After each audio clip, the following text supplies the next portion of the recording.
सभी कोई अपना अपना वीडियो को ओपन कर लेंगे।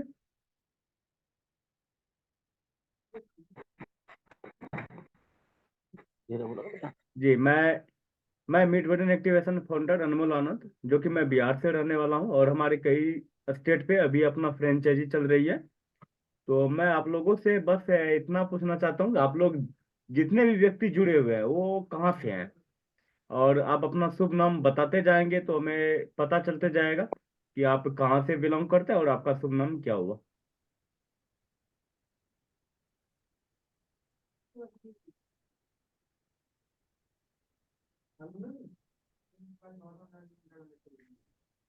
ओके ओके, कोई बात नहीं, कोई बात नहीं।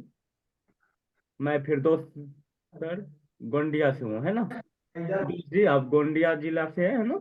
तो चलिए, कोई बात नहीं, पॉसिबल नहीं तो कोई दिक्कत नहीं, मैं स्टार्ट करता हूँ। तो सबसे पहले मिड वर्जन एक्टिवेशन ये होती क्या है, आखिर ये मिड वर्जन एक्टिवेशन करना क्यों है, बच्चों के लिए क्यों पॉसिबल है। अभी क्या है ना, अभी बहुत सारे बच्चे ऐसे हैं कि जो कि पढ़ाई तो करते हैं बट ज्यादा देर तक वो बैठ नहीं पाते हैं। यानी उसकी माइंड की जो एकाग्रता होती है ना वो बनी हुई नहीं है। बच्चे तो पढ़ाई करने के लिए बैठ गए, याद ही नहीं होगा। तो बच्चे हाई लेवल पे वो चीजें नहीं सीख पाएंगे ना जो अपने बच्चे को सिखाने के लिए अपन चाह रहे हैं। तो मेन चीजें क्या होती है कि हम लोग अपने बच्चे को हाई लेवल पे पहुंचाने के लिए चाहते हैं। बच्चे को चाहते हैं कि बच्चे बहुत कुछ आगे करे जिंदगी में, बट वो कर नहीं पाते। क्यों नहीं कर पाते हैं, कभी हम लोगों ने या आप लोगों ने कभी इस बात के बारे में नहीं सोचा है। तो चलिए आज इस बात को जानने चलिए, कोई बात नहीं। आज मैं इस बात को बताने के लिए जा रहा हूँ कि अभी क्या है ना, कि हम लोगों का बॉडी जैसे दो पार्ट में विभाजित है। एक गले से ऊपर मेंटली और एक गले से नीचे फिजिकली। लेकिन आज तक हम लोगों ने क्या किया है कि फिजिकली के ऊपर फोकस किया है, मेंटली के ऊपर फोकस किया ही नहीं है। जैसे सुबह सुबह जॉगिंग किए, वॉकिंग किए, एक्सरसाइज किए, योगा कर लिए, तो क्या हुआ, वो आपका फिजिकली पार्ट का अपडेट हो गया, बट मेंटली पार्ट का तो अपडेट नहीं हो पाया ना। तब हम लोग क्या बोलते हैं, याद तो करते हैं, याद होता ही नहीं है। पढ़ाई तो करते हैं, पढ़ाई करने में मन लगता ही नहीं है। भाई कैसे लगेगा मन। आप अगर पढ़ाई करते हैं तो अपने ब्रेन को भी अपडेट करने की आवश्यकता है ना। जैसे एक मोबाइल होते हैं, ठीक है। मोबाइल पे अगर आपने कोई भी एप्स को डाउनलोड किया, उस एप्स का अपडेट भी मांगा जाता है ना गिरीश जी। अगर आपने मोबाइल में अगर आपने एप्स डाउनलोड किया तो उसका अपडेट भी मांगा जाता है। ठीक उसी तरह से हम लोगों का ब्रेन भी है ना, इसका भी अपडेट की आवश्यकता है। कभी आज तक आप लोगों ने या हम लोगों ने या हमारे बच्चे ने कभी इस ब्रेन के बारे में सोचा ही नहीं है। बस वही स्कूल जाना, स्कूल में जो पढ़ाई हुआ वो पढ़ाई पढ़ के आ जाना, और जो टैक्स मिला उसको बना लेना, बात खत्म। भाई ऐसे काम नहीं चलेगा ना, अपना ब्रेन को भी हाई लेवल पे लेके जाना है ना। बहुत सारे बच्चे हैं, बहुत सारे पेरेंट्स हैं यहाँ पे जुड़े हुए हैं। तो आप लोग से मैं एक बात पूछना चाहता हूँ, क्या आप लोगों को अपने बारे में एक बात की जानकारी प्राप्त है कि आपका कौन सा ब्रेन ज्यादा काम करता है, लेफ्ट या राइट। बहुत व्यक्ति को तो यहाँ पे पता ही नहीं होगा ना, है ना गिरीश जी, क्या आपको पता है कि आपका कौन सा ब्रेन ज्यादा काम करता है, लेफ्ट या राइट।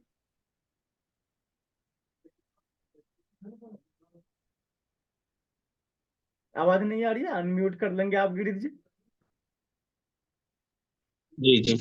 जी हाँ, अनम्यूट ही है सर मेरा। जी जी जी। नेटवर्क इश्यू होगा सर आपके इधर। अच्छा अच्छा, हाँ। लेफ्ट साइड एक्टिव है मेरा। राइट साइड भी मैं कर रहा हूँ, उसके लिए ट्राई चल रहा है मेरा। बिल्कुल, ट्राई अभी चल रहा है। तो मैं अभी एक एक्सरसाइज करने के लिए जा रहा जी हूँ, ठीक है। वो एक्सरसाइज है मेरे साथ में सभी कोई करेंगे, और सभी कोई अपना वीडियो को ओपन कर ले। वीडियो ओपन कर लेंगे तो होगा क्या, वहां पे अपन देख पाएंगे ना कि सच में आप कर पाते हैं या नहीं कर पाते हैं। मोबाइल को आप सामने में रख देंगे, जी। सभी कोई वीडियो ओपन कर लेंगे। अभी क्या है, किसी का लेफ्ट बटन ज्यादा काम करता है, किसी का राइट बटन ज्यादा काम करता है। हालांकि मैं अपने पर्सनली बात बताऊं तो मेरा राइट बटन ज्यादा काम करता है। जब मैंने अपना डीएमएटी टेस्ट करवाया था उस टाइम मेरे को पता चल गया था कि मेरा राइट बटन ज्यादा काम करता है। फिर मैंने इसके ऊपर फोकस किया कि नहीं नहीं, मेरे को राइट के साथ साथ लेफ्ट भी एक्टिव हो जाए तो काम ज्यादा कर। बेहतर है। तो मैंने राइट और लेफ्ट दोनों ब्रेन का भी यूज करना स्टार्ट किया हूँ। तो जैसे एक एक्सरसाइज है जो कि राइट और लेफ्ट दोनों ब्रेन का कॉम्बिनेशन बनाती है। सबसे पहले अपने हाथों को ऐसे कर लेंगे, सभी कोई अपने हाथों को ऐसे कर लेंगे, और दोनों हाथों से बंद मुट्ठी कर लेंगे, मुट्ठी को बंद कर ले। उसके बाद आपको एक हैंड से थंब निकालनी है और एक हैंड पे लिटिल फिंगर निकालनी है। एक पे थंब निकालनी है और एक पे लिटिल निकालनी है। सभी का वीडियो दिखाई नहीं दे रहा है। टीएसआर फिरदौस जी, आपका वीडियो बहुत अच्छे से आ रहा है। ठीक है, ठीक है फिरदौस जी, आपका वीडियो आ रही है, कोई दिक्कत नहीं है। एक का थंब निकाल लेंगे और एक लिटिल फिंगर निकाल लेंगे। देन अब क्या करेंगे, जस्ट इसका अपोजिट करेंगे। जैसे इसमें अगर थंब निकला हुआ है ना, थंब को बंद करके लिटिल निकालनी है और यहाँ पे लिटिल बंद करके थंब को निकालनी है। ओके जस्ट अपोजिट करेंगे, थंब लिटिल, फिर अपोजिट करते जाएंगे। और जितनी स्पीड से अभी अपन कर पा रहे हैं, क्या आप लोग उतना स्पीड से कर पा रहे हैं? किसी का ये होता होगा, ऐसे हो जाता होगा, किसी का एक ही निकल जाता है, या तो किसी का ऐसे निकल जाता है। बट ऐसे नहीं करना अपने को। अपने को एक थंब एक लिटिल निकालनी है। एक थम एक लिटिल एक थम एक लिटिल एक थंब एक एक थम एक लिटिल, और लिटिल एक दोनों थम साथ एक में लिटिल निकालना चाहिए। दोनों साथ में निकलनी चाहिए। एक थम एक एक थम एक लिटिल हम सही हो है। रहा है, ठीक है, लेकिन क्या है ना हम कि थोड़ा इसमें अपने को यहाँ पे जब अपन ये करते हैं तो लगता क्या कि अपना जो लेफ्ट और राइट ब्रेन, दोनों ब्रेन है ना, उसका ज्यादा यूज करना पड़ता हाँ है कि नहीं? अपना कंसंट्रेशन पावर ओके यहाँ पे जाता है, लेफ्ट और राइट दोनों पे जाता है, फिर अपना मिड पे आके रुक जाता है, जिसके वजह से अपन ये कर पाते हैं। बिल्कुल। ए और सोया, जी आजा बेटा, तेरे भी काम की चीज है। जी बिल्कुल, सभी को याद आएंगे। तो डन। अब सेकेंड स्टेप पे बाकी माइक माइक माइक को म्यूट रखिए बाकी सब लोग प्लीज। जैसे अभी अपन ने ये मैं एक्सरसाइज माइक को किया, म्यूट कर देती हूँ। सभी का म्यूट है, चलिए कोई दिक्कत नहीं, सभी का म्यूट है। अब क्या कर देंगे, अपने एक ऐसे आप अपने हाथ को दो उंगली बाहर की तरफ निकालेंगे, फिर सेकेंड हैंड का उंगली को एक ऐसे निकालेंगे, एक ऐसे। ठीक है। अब जस्ट इसका अपोजिट करना है। ये चीजें अब इस हाथ पे बननी चाहिए और इस हाथ में जो चीजें बना हुआ है ये इस हाथ में बननी चाहिए।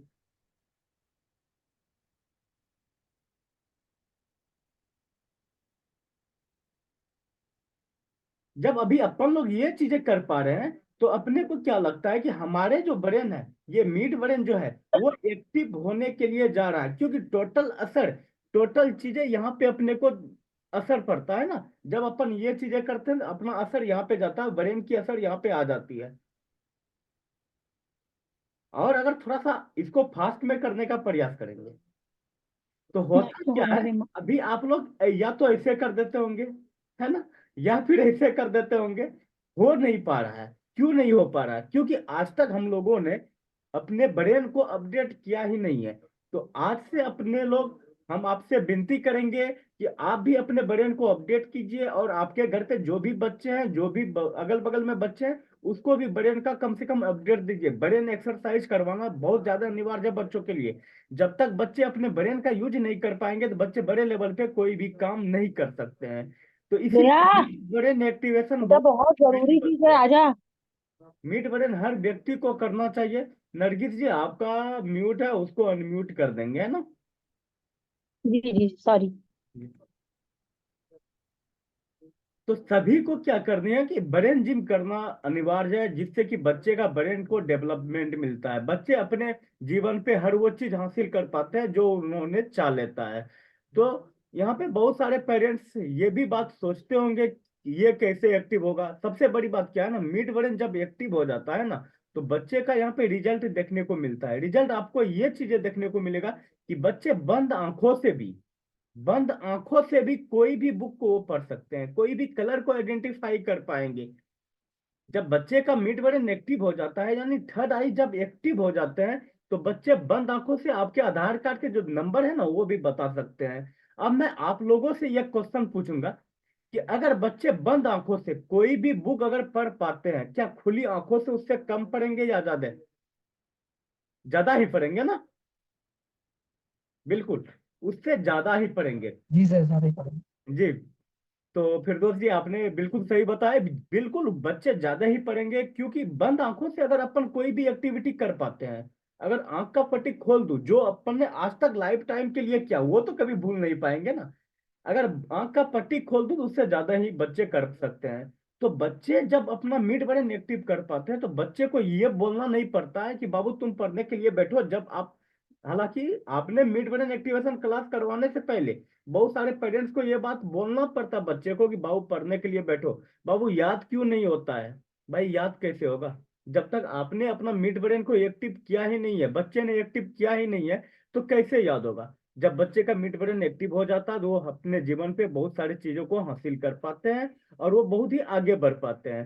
हालांकि मेरे पास एक ऐसे बच्चे हैं जो कि बंद आंखों से भी कोई भी बुक को पढ़ सकता है। अगर उसको यहाँ पे बैठा दूं, उसका आंख पे एक कॉटन डाल दूं, कॉटन है अपने पास, कॉटन डालने के बाद अगर आंख पे पट्टी लगा दूं, तो वो बच्चे, अगर आप कुछ भी पूछोगे ना तो बच्चे बता सकते हैं। अगर आप कुछ भी पूछ लीजिए बच्चे आसानी से बता सकते हैं यहाँ पे बैठ के। वो चीजें, वो एक्टिविटी अभी होगा, कोई दिक्कत नहीं है, आप लोग सब्र करें। तो एक मिड ब्रेन हुआ, मिड ब्रेन से बच्चे में बहुत ज्यादा फायदा होती है। देन इसके बाद ईएसपी क्लास होती है, एक्स्ट्रा सेंसरी पावर के नाम से इसको जानते हैं। ईएसपी में क्या होता है कि बच्चे आपके माइंड को रीडिंग कर पाएंगे। बच्चे, अगर आप क्या सोचते हैं, बच्चे वो चीजें बता सकते हैं। एक मिनट थोड़ा, के मोबाइल चला वैसे, अब मोबाइल बंद करता है।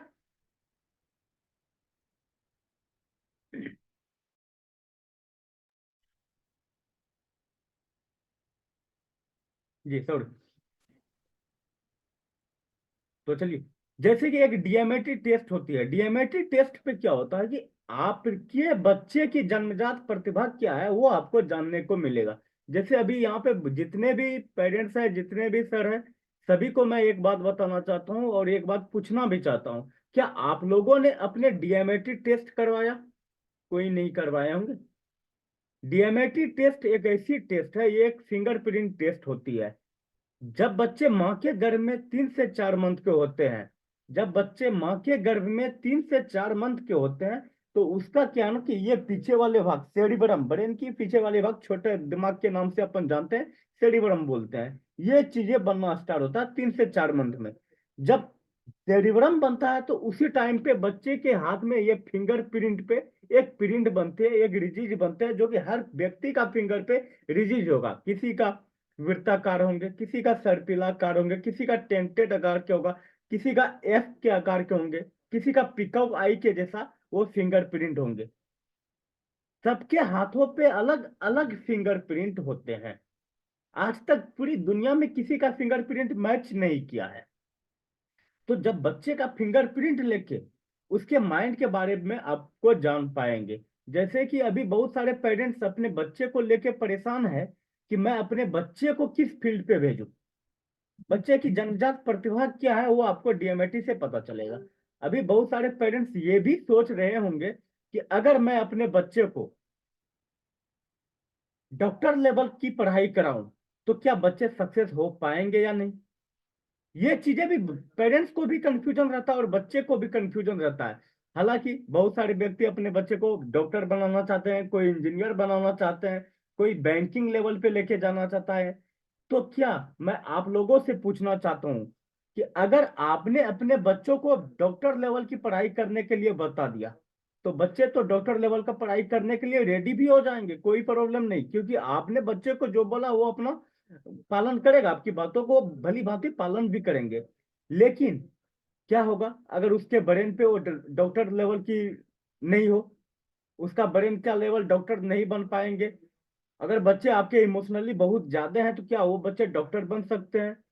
मान के चलो कि बच्चे का इंटर या कोई भी सब्जेक्ट साइंस लेवल का उसका बढ़िया नहीं हो, आर्ट्स पे बढ़िया पकड़ हो उसका, तो वो बच्चे डॉक्टर नहीं बन पाएंगे ना।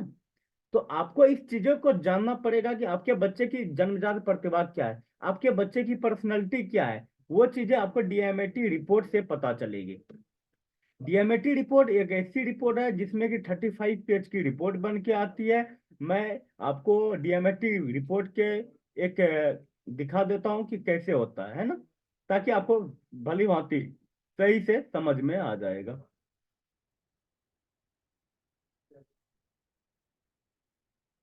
अच्छा, सबसे पहले मैं यहाँ से स्ट्रक्चर स्ट्रक्चर बता दूं। स्ट्रक्चर ऑफ द ब्रेन, जिस भी बच्चे का ब्रेन नहीं है, यानी कि डाउन सिंड्रोम के जो भी बच्चे होते हैं उसके फिंगर पे रिजिज नहीं पाते हैं, डाउन सिंड्रोम के बच्चे के फिंगर पे रिजिज नहीं पाते हैं, मतलब कि नो ब्रेन तो no fingerprint, no brain no fingerprint.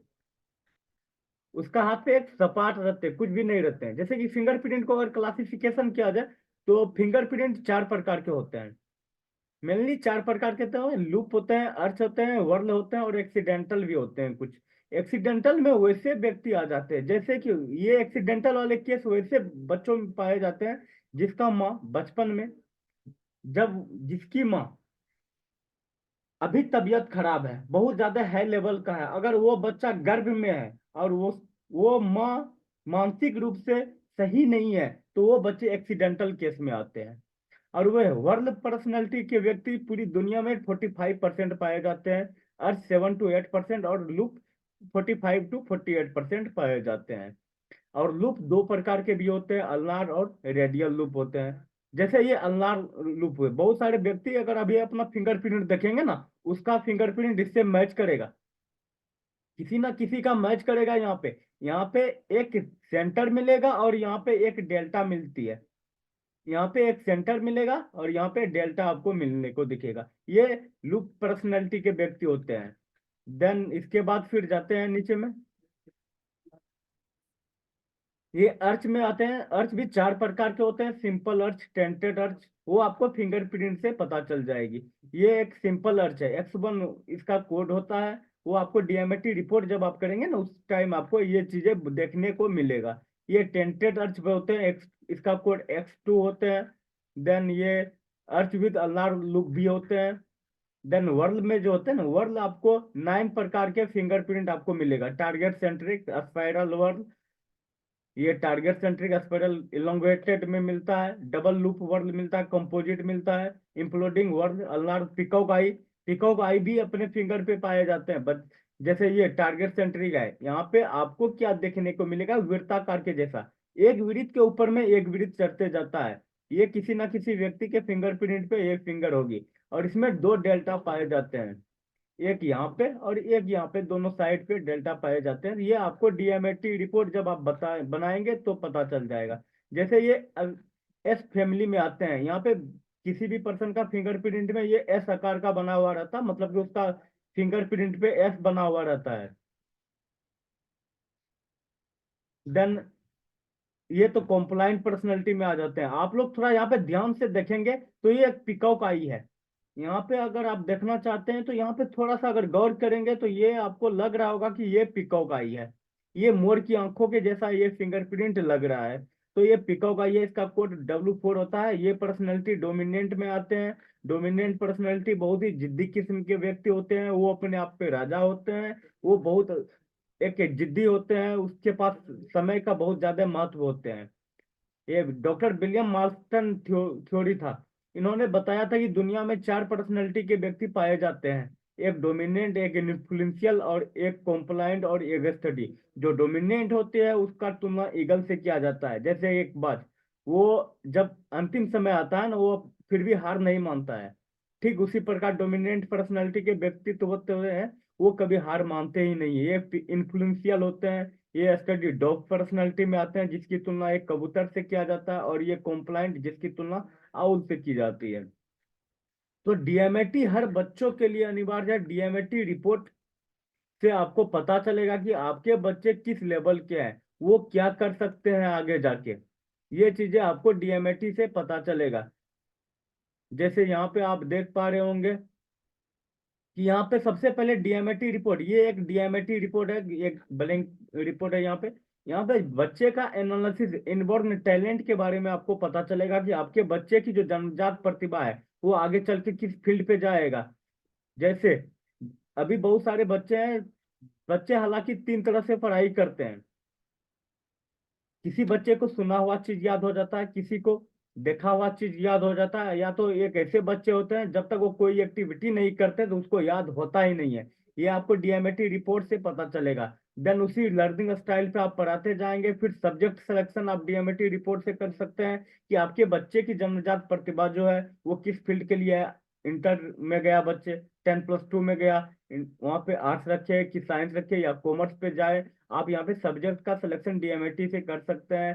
फिर किस जॉब के लिए बच्चे को तैयारी करनी है वो यहाँ पे पता चलता है। फिर यहाँ पे लाइफ पार्टनर के बारे में पता चलता है। फिर right person at the right job के बारे में डीएमएटी रिपोर्ट से पता चलता है। ये 35 पेज की रिपोर्ट बन के आती है।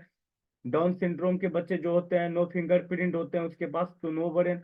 जैसे यहाँ पे इंट्रा पर्सनल होते हैं, इंटर पर्सनल होते हैं, ये चीजें पता चलते हैं। आपके बच्चे कहीं इंट्रा पर्सनल तो नहीं है, क्या इंटर पर्सनल तो नहीं है, क्या आपके बच्चे को विजुअलाइजेशन देखा हुआ चीज ज्यादा याद तो नहीं होता है, यानी कि इमेजिनेशन पावर उसका बढ़िया है कि नहीं है, ये चीजें आपको डीएमएटी से पता चलेगी। देन इसका जस्ट नीचे आते हैं, आपको यहाँ पे देखने को मिलेगा कि आपके बच्चे में एक्स्ट्रा सर्कुलर एक्टिविटी क्या है, वो किस फील्ड पे जा सकते हैं। एक्स्ट्रा सर्कुलर एक्टिविटी पे यहाँ पे टोटल ग्राफ बना हुआ है। फिर आपके बच्चे की आईक्यू लेवल कितनी है, ईक्यू लेवल कितनी है, सीक्यू और एक्यू लेवल क्या है बच्चे की, ये चीजें पता चल जाएगा। अगर मान के चलो आपने अपने बच्चे को डॉक्टर लेवल की पढ़ाई करने के लिए बोल दिया, अगर उसका ईक्यू 30-35% रहे तो वो बच्चे डॉक्टर नहीं बन पाएंगे। अगर वो डॉक्टर बन भी गए तो सक्सेस नहीं हो पाएंगे। क्यों? क्योंकि अगर बच्चे इमोशनली वीक है तो वो बच्चे किसी का ऑपरेशन कैसे कर पाएंगे, किसी को सुई कैसे दे पाएंगे। बहुत सारे बच्चे ऐसे होते हैं जो कि देख के भाग जाते हैं, डर से वो भाग जाते हैं। फिर यहाँ पे कैरियर ऑप्शन पे आते हैं, बच्चे म्यूजिक में जाएंगे कि एग्रीकल्चर में या डिजाइनिंग में या इंजीनियरिंग विभाग में या मेडिकल में जाएंगे, ये चीजें आपको डीएमएटी से पता चल जाएगी। या डिफेंस में जाएंगे, स्पोर्ट विभाग में जाएंगे। और बच्चे की कौन सी ब्रेन ब्रेन डोमिनेंस के बारे में पता चलेगा कि कौन सी ब्रेन ज्यादा काम करेगा, लेफ्ट या राइट ब्रेन ज्यादा काम करता है, ये चीजें डीएमएटी से पता चलता है। लर्निंग स्टाइल के बारे में पता चलता है कि क्या आपके बच्चे का विजुअल तो ज्यादा नहीं है, या ऑडिटरी तो ज्यादा नहीं है, या कैनेस्थेटिक तो नहीं है आपके बच्चे, ये चीजें डीएमएटी से पता चलेगी। देन आपके बच्चे की पर्सनैलिटी क्या है, स्टडी है या कॉम्प्लाइंट है या डोमिनेंट है या इन्फ्लुएंशियल है, ये सब का अलग अलग एक बिहेवियर होता है। फिर आपके बच्चे की कैटेगरी एक्चुअली मेथड में पता चलेगा कि कहीं आपके बच्चे सेल्फ कॉग्निटिव तो नहीं है या कॉपी मेथड तो नहीं है। यहाँ पे बहुत सारे पेरेंट्स हैं जो कि अपने बच्चे को किसी दूसरे से कॉपी भी करते होंगे कि बाबू उसका बेटा, फलना का बेटा अभी देखो कितने अच्छे से आगे बढ़ पा रहे, कितने अच्छे ढंग से पढ़ाई कर पाते हैं, तुम क्यों नहीं कर पाते हो। तो भाई जो बच्चे सेल्फ कॉग्निटिव है ना, अगर आप इस बच्चे को अगर ऐसा बात बोलोगे ना, वो बच्चे अपने दिल पे लेके बैठ जाते हैं, वो आपको कभी अच्छे नहीं समझेंगे, वो बच्चे कभी आगे नहीं जा पाएंगे।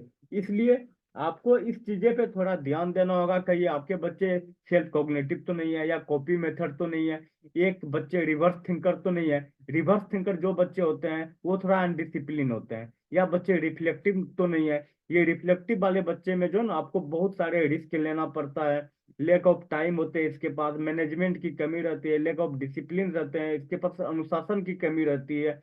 ये चीजें आपको डीएमएटी से पता चलेगा। और डीएमएटी बच्चों के लिए बहुत ज्यादा इम्पोर्टेंट है। मिड ब्रेन एक्टिव होने के बाद बच्चे बहुत सारे एक्टिविटी कर पाएंगे।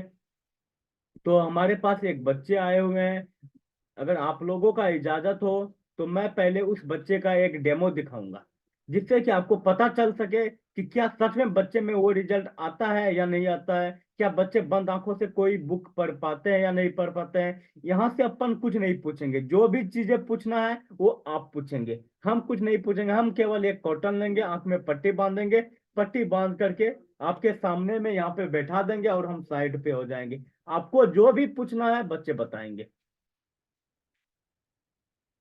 आप लोग रेडी है ना?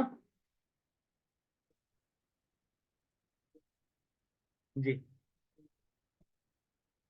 ठीक है गिरीश जी, अभी बच्चे हमारे रेडी है। पवन आ जाओ, 1 मिनट।